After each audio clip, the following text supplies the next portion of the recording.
السلام علیکم. مائی نیم is doctor Zeeshan Khan. امید ہے کہ آپ سب ٹھیک ہوں گے. حال ہی میں شامی دہشت گردوں نے حضرت عمر بن عبدالعزیز کی جو قبر ہے اس سے آپ رضی اللہ تعالی عنہ کا جسد خاکی نکال لیا ہے. اور یہ جو واقعہ ہے یہ بیسیکلی کیا نشاندہی کرتا ہے کہ انسان اپنی اخلاقیات سے گر جاتا ہے تو اس کی تباہی یقینی بن جاتی ہے. اب جو حضرت عمر بن عبدالعزیز کے جسد خاکی کی اور ان کی قبر کی بے حرمتی کی گئی ہے وہ انتہائی افسوسناک ہے.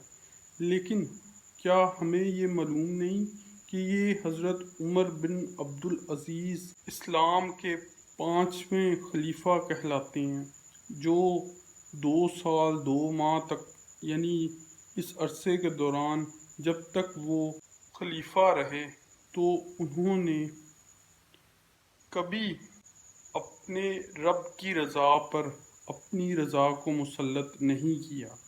یعنی وہ ہر لحاظ سے انصاف پسند اور خاص طور پر اللہ کے بندوں کے لیے ایک رحمت ثابت ہوئے.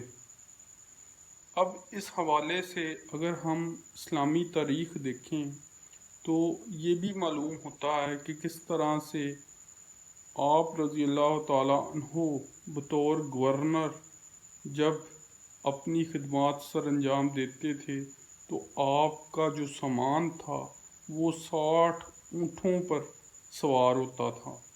لیکن جب آپ خلیفہ بنے تو آپ نے اپنے مال و دولت اور سب ان چیزوں کو چھوڑ دیا جو ایک مسلمان خلیفہ بننے کی شرائط اسلام کے مطابق بیان کی گئی ہیں. تو ہمیں ان چیزوں کو مد نظر رکھتے ہوئے بھی اگر ہمارے رویے نہیں بدلتے، خاص طور پر ہم جو آج کے زمانے کے مسلمان ہیں، تو ہمیں اس بارے میں خاص طور پر سوچنا پڑے گا کہ what we actually want to do، یعنی ہمارا اصل میں مقصد کیا ہے، ہم کیا ظاہر کرنا چاہتے ہیں. اور یہی وہ چیز ہے جو ثابت کرے گی کہ ہمارا مستقبل کیا ہوگا. کیونکہ اگر ہم دیکھیں تو حضرت عمر بن عبدالعزیز جو اموی خلیفہ رہ چکے ہیں تو انہوں نے اپنی خلافت کے دوران جو کہ تقریباً 3 براعظموں پر مشتمل تھی، ان 2 سال 2 ماہ کے دوران نہ کوئی ایسا شخص رہنے دیا جو زکوٰۃ کے لائق ہو، یعنی انصاف اس حد تک قائم کر دیا. دوسرا، کوئی ظالم شخص آپ کی خلافت راشدہ کے دوران نہ بچا اور نہ کوئی مظلوم باقی رہا، یعنی انصاف کا معیار یہ تھا. تو اس چیز کو ہم مسلمان بلا چکے ہیں. ہمارے جو اندرونی اختلافات ہیں یا جو ہماری اپنی انا اور بغض کے جو بت ہیں وہ جب تک پوری طرح سے تباہ نہیں ہوں گے ہم سیدھی راہ پر واپس نہیں آ سکتے. تو اس حوالے سے ہم سب کو صرف ایک چیز پر غور کرنا پڑے گا.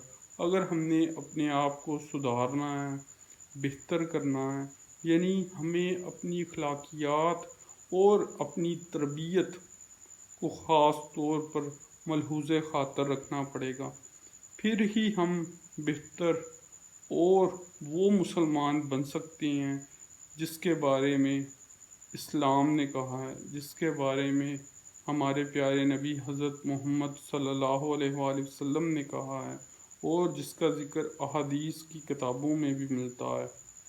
یعنی ایک مسلمان اصل میں وہ مسلمان ہے جس کی زبان اور ہاتھ سے دوسرے مسلمان محفوظ ہوں.